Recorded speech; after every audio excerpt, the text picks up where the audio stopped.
नमस्कार, आप देख रहे हैं व्हाइट पेपर और मैं हूं आपके साथ आशा सरवाल। चलिए शुरुआत करेंगे कार्यक्रम की बड़ी खबर के साथ ही बताते चले बिजनेस रूल के हवाले से बड़ी खबर, जहां पर जम्मू कश्मीर में बिजनेस रूल्स लेकर केंद्र यहां पर आएगा और राज्य सरकार के अंदर इसको लेकर पूरी तरह से काम शुरू कर दिया गया है। गृह मंत्रालय ने जल्द ही जम्मू कश्मीर में बिजनेस रूल लेकर आने की तैयारी जो है वो शुरू कर दी है और बताते चले लगातार जिसकी कवायद यूटी सरकार ने भी पूरी कर ली है। फिलहाल जम्मू कश्मीर बिजनेस रूल में यहां बदलाव की तैयारी है और आप देखिए जिस तरह का ये बदलाव होगा इस बार देखने वाली बात है, क्योंकि 2019 से पहले किस तरह का बिजनेस रूल रहता था, लेकिन अब 2024 में जो बिजनेस रूल आएगा उसमें क्या कुछ बदलाव देखने को मिलेंगे, ये बड़ी बात है। बताते चले कि यहां पर आप देखिए सोर्सेस ये कह रहे हैं कि बिजनेस रूल का जो मसौदा है वो केंद्र शासित प्रदेश सरकार द्वारा सभी हितधारकों के परामर्श से तैयार किया गया है और उसके साथ ही यहां पर उचित माध्यम से केंद्रीय गृह मंत्रालय को भेज दिया गया है। 6 साल से ज्यादा समय तक केंद्रीय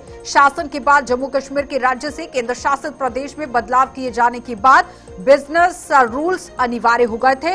अब यहां उपराज्यपाल की शक्तियों को पहले ही से ही स्पष्ट रूप से परिभाषित किया गया है, जिसमें अन्य के अलावा गृह विभाग और अखिल भारतीय सेवाएं यानी कि AIS यहां पर जो है वो शामिल है। तो अब आप देखिए यहां पर किस तरह का बदलाव होने वाला है, ये देखने वाली बात रहेगी, क्योंकि जम्मू कश्मीर पुनर्गठन के बाद नए जम्मू कश्मीर बिजनेस रूल्स 2019 लाए गए थे और इन रूल के जो सलाहकार हैं उनके पास जो शक्तियां होती हैं, जिसमें आगे आयुक्त स्तर पर देने का प्रावधान होता है, लेकिन किसी प्रदेश या राज्य में राजनीतिक सरकार होने पर मौजूदा परिस्थितियों के हिसाब से बिजनेस रूल बनाने का प्रावधान रहता है। लेकिन अब यहां पर गृह मंत्रालय लगातार इस पर किस तरह से काम कर रहा है, क्योंकि शासन की गति धीमी होती जा रही है और नियमों की परिभाषा पर भी हर किसी की उम्मीदें टिकी हुई हैं। लेकिन किस तरह से काम होगा ये बड़ी बात रहेगी, क्योंकि केंद्र शासित प्रदेश सरकार की जो कार्यप्रणाली है इसमें जल्द ही यहां पर अपनी स्पष्टता जो है वो ला सकती है, लेकिन किस तरह से काम किया जाएगा ये बड़ी बात। चलिए इसी पर चर्चा करेंगे। डॉक्टर अभिजीत जसरोटिया हमारे साथ बीजेपी पार्टी से जुड़ गए हैं, बहुत बहुत स्वागत जुड़ने के लिए। डॉक्टर सुखविंदर सिंह हैं हमारे साथ नेशनल कॉन्फ्रेंस पार्टी से, आपका भी स्वागत। सोहेल काजमी हमारे साथ वरिष्ठ पत्रकार हैं, आपका भी स्वागत। सबसे पहले तो सोहेल जी मैं आप ही के पास आऊंगी। बिजनेस रूल्स को लेकर बात हो रही है, लेकिन बदलाव इस बार देखे जा रहे हैं कि 2019 से पहले जो रूल्स के अंदर होता था वो इस बार नहीं हो सकता है, नहीं देखने को मिल सकता है। किस तरह से इस पूरे बिजनेस रूल को देख रहे हैं? आशा जी, पहली बात तो ये स्पष्ट हो गई कि बिजनेस रूल्स की जब बात आती है तो ये एक बात स्पष्ट हो गई कि स्टेटहुड अभी फौरी तौर पे जम्मू कश्मीर में आने वाली नहीं है, स्टोर होने वाली नहीं है। बिजनेस रूल्स की चर्चा अभी 1 महीना कुछ दिन हुए हैं और बिल्कुल संभावित तौर पे है कि बिजनेस रूल्स जो हैं वो जो उसकी जो रूपरेखा है वो ministry of home affairs decide करती है। यहाँ से उमरलेट सरकार ने जो भी प्रपोजल बनाया होगा वो अपने एडमिनिस्ट्रेटिव सेक्रेटरी से सलाह मशवरा करके ऑनरेबल गवर्नर को वो दिए होंगे और फाइनली जो डिसीजन है वो मिनिस्ट्री ऑफ होम अफेयर्स लेगी और उसी का वेट है कि वो बिजनेस रूल्स में क्या रूपरेखा रहेगी। होम और लॉ जो है वो ऑनरेबल एलजी के पास है as per the union territory constituency, और बाकी जो बिजनेस रूल्स हैं एडमिनिस्ट्रेटिव सेक्रेटरीज जो हैं उनका कामकाज का तरीका का क्या रहेगा, कमिश्नर सेक्रेटरीज का क्या रहेगा, ऑनरेबल जो चीफ सेक्रेटरी उनका क्या रहेगा, कौन किसके डोमेन में आएगा, चीफ मिनिस्टर का प्रोरोगेशन क्या होगा। इसीलिए आपने देखा होगा आशा जी कि पिछले 1 महीने कुछ दिनों से कोई मेजर डिसीजन उमर साहब नहीं ले पाए, उनकी जो कैबिनेट है वो नहीं ले पाई। वो अपने आप में डिफाइन करती है कि बिजनेस रूल्स जब तक नहीं आएंगे जो डिफाइन करेंगे कि किसका प्रोरोगेशन में कौन सी हदें आती हैं और वो कहां तक उन चीजों को उन पे एक्शन ले सकते हैं। और मुझे लगता है कि after consultation with the state administrative system, cabinet और एलजी साहब से होम मिनिस्ट्री जो है वो जल्दी से जल्दी बिजनेस रूल्स जो है उसको जरूर ऑन पेपर जो है जम्मू कश्मीर की सरकार को डिफाइन करेगी। अभिजीत जी, बिजनेस रूल को लेकर बात हो रही है, सोहेल जी कह रहे हैं कि सीधा सीधा संकेत है कि स्टेटहुड नहीं मिलेगा, लेकिन एक बड़ा यहाँ पर आप देखिए ऐलान या फिर बड़ी बात जरूर कही गई थी कि दिसंबर के आखिरी हफ्ते में ये स्टेटहुड जो है वो वापस मिल सकता है, लेकिन वो कह रहे हैं आसार नहीं नजर आ रहे हैं। अब तो यहाँ पर बिजनेस रूल्स बनाने की भी तैयारी शुरू हो गई है। देखिए, जहां तक रही बात, अगर आप यूटी की बात करते हैं तो उसके अंदर जिस तरह से उसको चलाया जाए और बेस्ट पॉसिबल वे जो भी है उसके लिए जो भी देश के संविधान के अंदर जो भी कानून के अंदर चीजें हैं वो जरूर तय की जाती हैं ताकि हर इंसान जो है सुचारू रूप से पूरे के पूरे चीज को चलाया जाए। क्योंकि जहां तक रही बात जम्मू कश्मीर की बात करें तो चीजें यहाँ पर हमेशा जो है बड़ा सोच समझ के हर चीज को किया जाता है। और रही बात अगर आप हमारी बात करें तो डे वन से ही अगर केंद्रीय सरकार का सारा ब्यौरा माननीय उपराज्यपाल ने जब दिया था तो उन्होंने बताया था किस तरह से 5-6 साल में सभी तरक्की के काम यहाँ पर हुए हैं। इस तरह से सारी बातों का पूरा ब्यौरा देकर ही मुझे लगता है शुरुआत की गई थी। और हम यही चाहते थे कि सबका साथ सबका विकास के जिस फार्मूले को लेकर केंद्र सरकार यहाँ पर चलती रही और जम्मू कश्मीर को अपनी दो आंखों की तरह देखती रही, वैसे ही ये सरकार भी करे। लेकिन दुर्भाग्यपूर्ण लगता है कि शायद उन्होंने एक ही आंख से देखने की ठान रखी, तभी आप देख रहे हैं जो भी फैसले यहाँ पर जो भी चीजें हो रही हैं उसमें साफ नजर आ रहा है कि 50-60 साल का जो रिपोर्ट कार्ड है उसी के ऊपर ही काम करने की कोशिश कर रहे हैं। 5-6 साल के रिपोर्ट कार्ड में जहाँ A++ लिखा है वो शायद इन्हें मंजूर नहीं है। सुखविंदर जी जवाब दीजिए। वो कह रहे हैं एक आंख से देखकर सरकार काम कर रही है। सबसे पहले तमाम पैनलिस्ट को मेरा नमस्कार।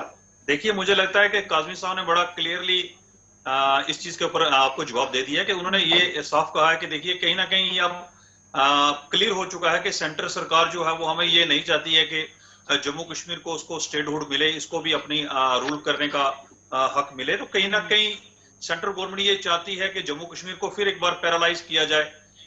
सरकार बनाने की जहां तक बात थी उनको ये अब क्लियर हो गया है कि जम्मू कश्मीर में हमारी जितनी भी नीतियां थी वो फेल हुई। सरकार इस वक्त जम्मू कश्मीर वो नेशनल कॉन्फ्रेंस की सरकार है, तो कहीं ना कहीं वो जो जम्मू कश्मीर को काम करने नहीं दिया जा रहा है, वो किस तरीके से इस चीज के ऊपर वो जो सेंट्रल सरकार है वो काम करने को कोशिश की जा रही है कि क्या इस वक्त जम्मू कश्मीर के क्या हालात हैं। वे कहीं ना कहीं इस वक्त मैं समझता हूं कि सेंट्रल सरकार के जो हमारे जम्मू कश्मीर के बीजेपी के भी हैं और जो सेंटर भी है, कहीं ना कहीं ये समझता है कि अगर उमर अब्दुल्ला जी काम करें तो कहीं ना कहीं इनकी जो सीट्स जम्मू में भी इस बार मिली है तो कहीं ना कहीं आगे इलेक्शन में वो भी कम ना हो जाए। तो किसी ना किसी तरीके से उमर अब्दुल्ला जी के हाथ को किसी तरीके बांधने की कोशिश की जा रही है। देखिए, मैं एक चीज आपको क्लियर कर दूं कि आज 2-3 दिनों से आपने देखा होगा कि रामबन में जैसे हमारे वहां बहुत सारे मजदूर वहां के स्ट्राइक पे बैठे हुए हैं, क्योंकि कहीं ना कहीं जो यहाँ लोकल को किस तरीके से बेरोजगार किया जा रहा है। तो इन चीजों को सामने रख के ये जो सेंट्रल रूल्स की अब बात है तो ये क्लियर हो चुका है। एक तरफ सुप्रीम कोर्ट का फैसला आप देख लीजिए, एक तरफ वो देख लीजिए अमित शाह जी की स्टेटमेंट देख लीजिए, एक तरफ स्टेटमेंट हमारे प्राइम मिनिस्टर ऑफ इंडिया की देख लीजिए, और आज ये देख लीजिए आज इन 2-3 दिनों में ये जो जम्मू कश्मीर में चर्चा जो चल रही है कि किस तरीके से यहाँ सेंटर को ये मैं समझता हूं कि उनको चाहते हैं कि ये जितनी भी पावर्स हैं कहीं ना कहीं वापस सीज करके जो सेंट्रल गवर्नमेंट या एलजी के थ्रू एलजी को पावर मिले। तो कहीं ना कहीं इनकी ये मनसा ये क्लियर हो चुका है इस बार कि कहीं ना कहीं वो जो स्टेटहुड है वो जम्मू कश्मीर को नहीं मिलेगा। देखिए, बात वही आती तो इधर उधर की बात ना कर, ये बता कि कारवां कहाँ लुटा। हम जब पूरी बात करते हैं आपके साथ तो आपके पास कोई जवाब देने के लिए इन सब चीजों के लिए नहीं है। आप बोलते हैं जी हमने बड़े चमत्कार किए हैं, पहले चमत्कार तो अपने गिना दीजिए। अगर आपने 50-60 साल कोई चमत्कार किया होता ना तो कम से कम आप धारा 370 का राग ना लापते, कम से कम आप फिर से एक आंख से देखने की बात ना करते, आप कम से कम गिनाते तो सही कुछ। आप गिनाते ना, आप कितनी टनलें आपने कौमी शहर पर बनवाई, आप गिनाते कि आपने कितने लोगों को रोजगार दिया। और वो रोजगार आपके वाला नहीं है 500 रुपए वाला रोजगार जो 20-20 साल आपने डेली दूसरों का खून चूसने का काम किया, रोजगार नहीं कहा जाता जनाब, उसे उत्पीड़न टॉर्चर कहा जाता है। 42,000 जो नौकरियां मिली है ना वो पूरी की पूरी नौकरियां हैं। आप इसके ऊपर आगे काम करें ना। जिस तरह से सोहेल जी ने कहा कि बिजनेस रूल्स को लेकर बात करना, ये क्लियर हो गया है कि स्टेटहुड अब नहीं मिलेगा, क्योंकि बिजनेस रूल अगर गृह मंत्रालय के अंदर बन रहा है, एलजी के पास जाना है, तो फिर स्टेटहुड की तो बात ही खत्म हो गई ना। फिर तो वो दावा और वादा कहाँ गया। जिस तरह से सुखविंदर जी ने भी कहा कि सुप्रीम कोर्ट के अंदर क्या कुछ हुआ फैसला, उसके बाद अमित शाह की तरफ से किस तरह से बयानबाजी की गई। देखिए, ऐसी बातों को आंकलन लगाना शायद ये लगा सकते हैं इन सब चीजों के अंदर, मुझे ऐसी बातों का नहीं लगता। लेकिन जो चीज अभी जो प्रेजेंट स्टेटस है उसको बेस्ट पॉसिबल वे में किस तरह से चलाया जाए ये होना चाहिए। आप अगर आप इन सब चीजों को देखें तो जिस तरह का इनका बर्ताव है और खासकर जम्मू वालों को लेकर जो बर्ताव तो आपके सामने आ चुका है, तो वहां से ये साफ ही लगता है कि इनकी मंशा किस तरह की है। बाकी इनके कहने से ये ऐसी कोई बात होती नहीं है, जो चीजें हैं तय वो तो कभी ना कभी इनकी बातों को लेकर जाना चाहिए। तो मुझे लगता है दूसरी तरफ इनकी बातें निकल कर आ जाती हैं कि आप बातें कौन सी करना शुरू हो गए। आपके यहाँ पर खुद के जो आपके मेंबर पार्लियामेंट है वो आज रिजर्वेशंस को, पहाड़ी रिजर्वेशंस को, इन सबको लेकर आप ही के खिलाफ मोर्चा खोलकर बैठ गए हैं। वो कहते हैं मैं चीफ मिनिस्टर के घर के बाहर बैठूंगा। और ये सब चीजें आप समझ सकते हो सोहेल ना जी, कि आप वो चाहते कह हैं रहे कि हैं कि आप किस अगर तरह इस की तरह से स्ट्रेटेजी खेल बिजनेस रहे हैं। रूल बनकर आता भी है तो कोई इसमें गलत बात नहीं है, बुराई नहीं है। काम तो होना चाहिए ना सही तरीके से। स्मूथली किस तरह से काम करेंगे अगर नहीं बनेगा तो? देखिए आशा जी, बिजनेस रूल का मतलब यही है। जब यहाँ स्टेटहुड होती थी तो अगर आपको याद होगा कि जब गवर्नमेंट फॉर्म होती थी तो ये जो स्टेट सब्जेक्ट बनाने का जो जिम्मेवारी होती थी, ये सेक्रेटरीट से कुछ चीजें जो है एडिशनल डीसीज को इम्पावर किया जाता था जी। कि वो स्टेट सब्जेक्ट बनाया करेंगे, नॉट आईएएस अफसर। इसी तरह जब ये स्टेट रूल्स बनेंगे, एमएचए जब भेजेगा, उसमें डिफाइन हो जाएगा कि आईएएस आईपीएस का प्रोरोगेशन किसके अंडर आता है, केएस केपीएस का प्रोरोगेशन किसके अंडर आता है, एडमिनिस्ट्रेटिव सेक्रेटरीज का काम करने का जो रूपरेखा है वो किस ढंग से रहेगी। लॉ और होम तो पहले ही एलजी साहब के पास है, उसमें भी क्या लीनियंसीज होंगी जो चीफ मिनिस्टर के पास होंगी या काबीना के पास होंगी। ये फजूल की बहस करना नहीं है कि हमने ये कर दिया, उन्होंने ये कर दिया। सच ये है कि 28 एमएलए बीजेपी के हैं, सरकार उमर साहब की है, उनके पास मेजॉरिटी है, उसको इंपावर करना है। बिजनेस रूल्स ही इंपावर करते हैं किसी भी स्टेट गवर्नमेंट को for smooth and good governance के लिए। तो अगर इनकी पावर बीजेपी की होती तब भी स्टेट रूल बनते, कोई और पावर कांग्रेस की होती तब भी स्टेट रूल बनते। और स्टेट रूल का प्रपोजल जो है वो यहां से मूट अप किया गया है, उसमें एडिशनल अल्टरेशन क्या एमएचए की जुरिडिक्शन में होती है और वो किस तरह से इंपावर करते हैं गवर्नमेंट को फॉर स्मूथ फंक्शन। ये जो दो पावर हाउसेस की बात कांग्रेस करती है या बाकी चीजें करती है, ये डिफाइन हो जाएगा एज लॉन्ग एज जब हमारे पास ये सारे रूल जो है स्टेट कैबिनेट को मिल जाएंगे तो हर चीज डिफाइन हो जाएगी, गवर्नेंस इजी हो जाएगी, लोगों को सहूलत मिलेगी और सारे एडमिनिस्ट्रेटिव सेक्रेटरीज, काबीना के मंत्री और बाकी जो चुने चुनाए नुमाइंदे हैं वो अपना अपना काम करेंगे लोगों की बेहतरी के लिए। बस इसका इतना ही मतलब है। ठीक है सुखविंदर जी। देखिए काजमी साहब ने जैसे कहा कि मैं आपको एक चीज रूल क्लियर कर दूं, मेरे अभिजीत भाई ने भी कहा कि देखिए जम्मू कश्मीर में इलेक्शन करवाने ये बीजेपी ने नहीं करवाई, ये इनकी मजबूरी थी, क्योंकि कोर्ट ने कहा था कि भाई अब इलेक्शन होने चाहिए जम्मू कश्मीर में। अब इलेक्शन हो चुके हैं, सरकार इनके खिलाफ बन चुकी है, तो कहीं ना कहीं ये आए दिन ऐसी नीतियां ये लाते हैं जरूर कहीं ना कहीं कि जम्मू कश्मीर में किस तरीके से नेशनल कॉन्फ्रेंस की सरकार को रोका जाए काम करने के लिए। देखिए काजमी साहब ने कहा कि बिजनेस रूल है, इसका मतलब जो आईएएस या केएस ऑफिसर्स हैं, मैं आपको ये क्लियर बता दूं कि इसमें नो डाउट अगर बिजनेस रूल लगता है तो कहीं ना कहीं इसमें बहुत सारे जो जिम्मेदार आला अधिकारी हैं वो कहीं ना कहीं उनका जो डायरेक्ट जो सेंटर के साथ होता है या एलजी के साथ होता है, तो कहीं ना कहीं इन चीज से ये भी तो क्लियर हो रहा है कि भाई अगर स्टेट रूल मिलता है तो इसमें नो डाउट कि हमारे जो उमर जी वो खुल के काम करना चाहते हैं और खुल के काम कर सकें अगर स्टेट रूल मिलेगा। अगर स्टेट रूल ना मिले तो ये इस वक्त बीजेपी की यही नीति है कि स्टेट रूल किसी तरीके से देखिए बात ये आती है कि अगर आपको इतना ही, अरे अभिजीत मेरा नाम है सिंह साहब, सुन लीजिए ना, मैं बोल रहा हूँ, एक मजबूरी बन चुकी थी अरे सुन लीजिए, ठीक है डॉक्टर चलो बताते हैं आपको मजबूरी किसकी है किसकी नहीं है। सारी जितनी भी पब्लिक है उससे ये बदला लेने की कोशिश वो कह रहे हैं उमर देखिए अब्दुल्ला सबसे पहली बात सरकार के अंदर काम करना चाह रहे हैं, ये तो रोकने वाली बात। सबसे पहली बात ये आती है कि जरा इनकी दोहरे मापदंड की नीति देखिए, मुझे समझ नहीं आती इतनी दोगली पॉलिसी आप क्यों चलाते हैं। अगर आपको माननीय उच्चतम न्यायालय के इतना ही अगर आप शुक्रगुजार हैं कि यहाँ पर चुनाव करवाए हैं, तो वही माननीय उप न्यायालय ने यह भी कहा है कि 370 खत्म हो गई, दफन हो गई, अब इसको भूल जाइए, तो फिर आप उसके ऊपर क्यों राग लाप रहे। तो मुझे बताइए डबल स्टैंडर्ड कौन से, यानी कि जो आप उच्चतम न्यायालय भी नेशनल कॉन्फ्रेंस को देकर चले, ये कौन से तरीके की आप बात करते हैं। दूसरी बात ये रही है कि आप सर का हिसाब किताब दीजिए।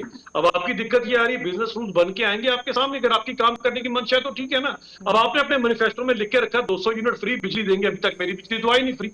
अब आपने उसको जब पता लगा कि मैंने आपसे फ्री का बिल मांगा तो आपने रूल चेंज कर दी कि ईडब्ल्यूएस की बात हमने की थी।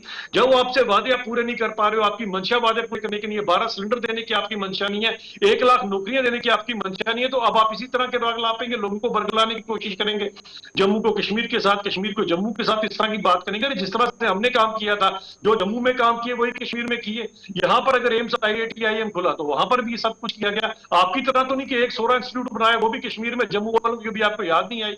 आज आप कौन सी सियासत फिर से करने पर आए हुए, आपके सामने सारी चीजें हैं। जब रूल बनकर आएंगे तो काम कीजिए, डिलीवर कीजिए। लोग इंतजार कर रहे हैं 200 यूनिट फ्री बिजली का, लोग इंतजार कर रहे हैं 12 सिलेंडरों का, लोग इंतजार कर रहे हैं कि कब हमारे को 1 लाख कह रहे हैं बिजनेस रूल जब बनकर आते हैं तो डिलीवर करें, फिर काम करें। देखिए मुझे लगता है कि अभिजीत भाई जी को ये सबसे पहले जो 10 सालों में इन्होंने जम्मू कश्मीर की हालत की है उसके ऊपर सोचना चाहिए। देखिए हमारे पास 13 मेगा जो ये प्रोजेक्ट सुखविंदर जी की आवाज को थोड़ा सा बढ़ा दीजिए प्लीज। इनको ये पता होना चाहिए कि जब इनकी सरकार बीजेपी की पीडीपी के साथ कोलिशन बनी थी, उसमें कॉमन मिनिमम प्रोग्राम में एक बड़ा मुद्दा, एक बड़ा जबरदस्त लाइन थी जिसमें इन्होंने वादा किया था कि हमने 2 जो मेगा प्रोजेक्ट है हम वो जम्मू कश्मीर की सरकार को दे देंगे। तो कहीं ना कहीं मैं ये समझता हूँ कि आज ये दे दें। हमारे पास बहुत सारे प्रोजेक्ट। सुखविंदर जी, एक आपको पता नहीं होता चीज का ना, पहले पूरा स्टडी कीजिए करें। मुझे एक बात बताएं, जब आप प्रोजेक्ट्स के वाटर यूजेज चार्जेस लेते थे नहीं, वाटर यूजेज चार्जेस क्या होते हैं आपको पता उसके बारे में? जब आप वाटर यूजेज चार्जेस लेकर तो इस तरह की बेतुकी बात आप किस तरह से कर सकते हैं? ये कौन सी बात है? कम से कम लॉजिक तो सोचिए, आप क्या बोल रहे हैं? आपने वाटर यूजेज चार्जेस जब लिए तो आप ही के मुख्यमंत्री ने उसके ऊपर हस्ताक्षर किए ना, तो आप नया कौन सा राग लाप रहे हैं? पहले तो आपकी पूरी बात का नहीं पता होता, फिर आप इस तरह की बात करते हैं। अब 200 यूनिट फ्री बिजली दीजिए, मेरे घर की बिजली कट जाएगी। मैंने उमर साहब को पहले भी कहा था कि मेरा बिल तो दीजिए। एक मिनट। अगर मैंने आपको कहा कि आपका मिनिमम प्रोग्राम बना हुआ था पीडीपी के साथ भी, हम आपको 2 हाइड्रो इलेक्ट्रिसिटी प्रोजेक्ट देंगे, आप अपने वादे की बात करें। मैंने आपको ये नहीं कहा कि हम एनसी वाले आपसे कुछ मांग रहे हैं। हम भाई जम्मू कश्मीर की सरकार बना रहे हैं। जम्मू कश्मीर के जो हमारे कंट्रेक्चुअल अपॉइंटमेंट थी, हमारे आंगनबाड़ी वर्कर्स पीडीडी पीएचई, उसके ऊपर हम बहुत जल्दी एक पॉलिसीज लाने वाले हैं। आपको इसी चीज की 20 साल का हिसाब किताब दे रहे हैं कि जम्मू कश्मीर के जितने, अरे इनका 20 साल का हिसाब किताब दे रहे हैं जो 500 रुपए में नौकरी करवाएंगे, वो 20 साल का तो देंगे आप। ठीक है सोहेल जी, आप जवाब तो सोहेल जी को ले आइए प्लीज सामने। सोहेल जी, जिस तरह से अब ये टकराव देखने को मिल रहा है, आपको क्या लगता है कि बिजनेस रूल आने के बाद, ये तो वही बात हो गई ना कि एक लेटर आया है, उसी लेटर के हिसाब से आपको काम करना है, ऑर्डर है, ऑर्डर के हिसाब से आपको काम करना है। आपको लगता है कि केंद्र सरकार के साथ अब यूटी के अंदर जो सरकार चल रही है उसको सहमति बनाने की जरूरत और फिर काम करने की जरूरत है? कैसे वो सहमति बन पाएगी, ये बड़ा सवाल अब उसी के लिए तो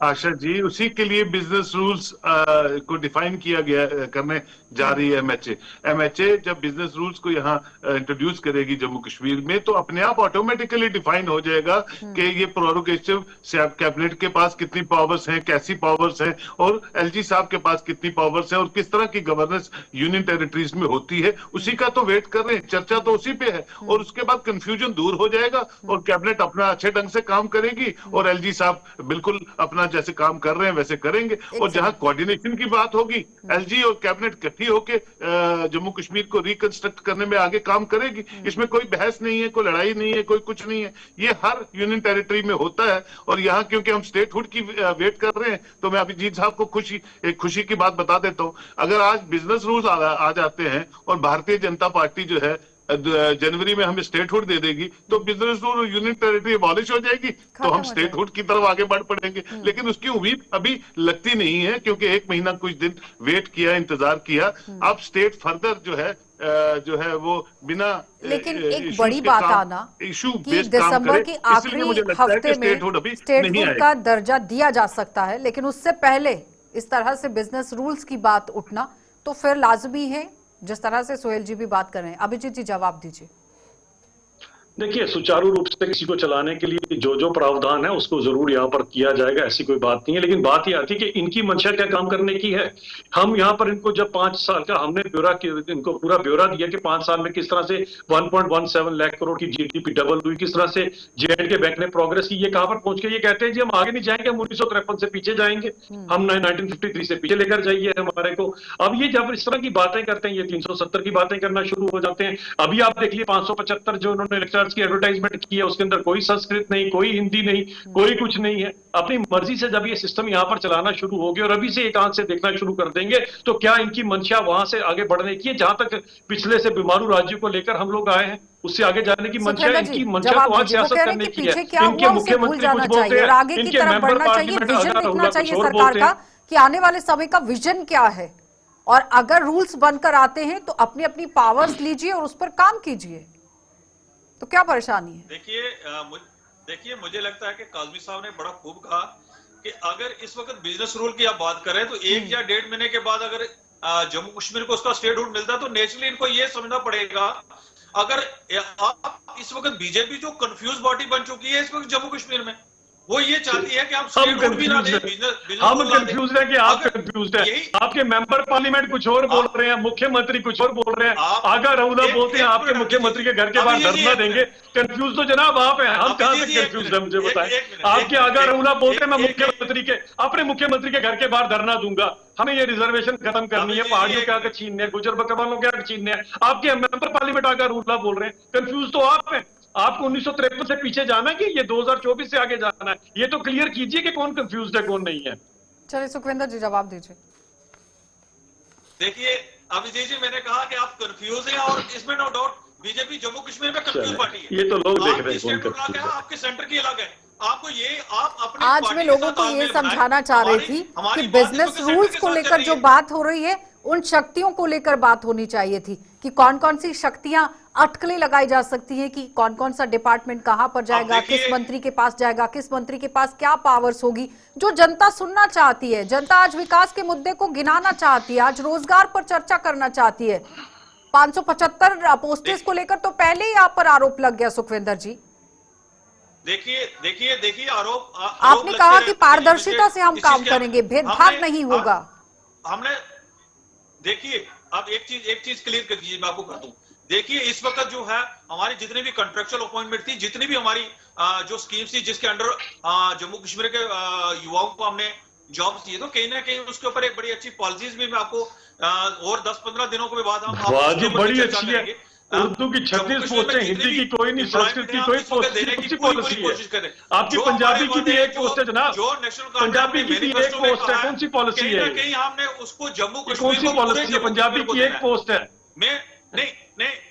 मैं अभिजीत भाई को एक बात जरूर पूछना चाहूँ। देखिए हमारे यहाँ जितने भी आज कटरा में अगर इतना बड़ा प्रोटेस्ट हुआ तो उन्होंने ये मैं जो पहले पूछ रहा हूँ जो किया आपने, पंजाबी की एक पोस्ट, डोगरी की 3 पोस्टें, हिंदी और संस्कृत की कोई पोस्ट नहीं। तो यहाँ श्राइन बोर्ड की तरफ से उसका जवाब तो आश्वासन, स्टेक होल्डर्स के साथ बातचीत की गई, एलजी की तरफ से भी आश्वासन दिया गया कि बिल्कुल भी मांगों को जायज ठहराते हुए काम होगा, किसी के साथ भेदभाव नहीं होगा। और दूसरी तरफ ये कहा गया था जिसकी बात आप कर रहे हैं सुखविंदर जी, आपने एलजी के आश्वासन को नहीं सुना होगा शायद। इधर उधर की बातें ना करके अगर मुद्दे पर हम आए सोहेल जी, जिस तरह से बिजनेस रूल्स को लेकर बात हो रही है, आपको क्या लगता है कि कौन कौन सा डिपार्टमेंट, कौन कौन सी शक्तियां किस किस के पास यहाँ पर सर्कुलेट होने वाली है? क्योंकि मिनिस्ट्री तो आपने देखा कि किस तरह से दे दी गई उमर अब्दुल्ला की तरफ से, लेकिन अब चर्चा यहाँ पर पार्स की हो रही है। देखिए मरकज का हमेशा इंडिवर रहेगा कि जम्मू कश्मीर के लोगों का जो अमन का कारवां है ये आगे कैसे लेके जाना है। हमने बहुत कुछ खोया है और वो जो जम्मू कश्मीर के लोगों ने खोया है उसके लिए मरकज का इंडिवर रहता है कि रिहेबिलिटेट करना जम्मू कश्मीर के लोगों को।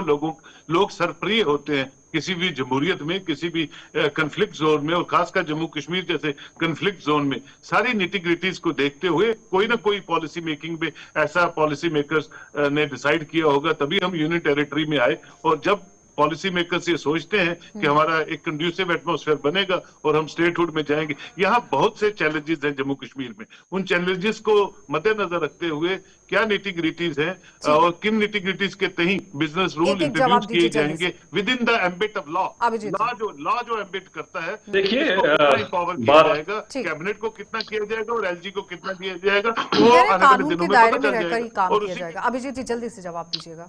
देखिए बात ये आती है कि जिस तरह की बात काज़मी साहब कह रहे हैं, बिल्कुल मैं मानता हूं उनकी बात को, लेकिन एक बात समझिए कि काफी हद तक बदलाव हो चुका है। मैंने जो बार बार कहना चाहूंगा, पहले से खासकर अगर आप देखिए पिछले 5-6 सालों में जो यहाँ पर सुधार आए हैं उससे आगे जाने की जरूरत है।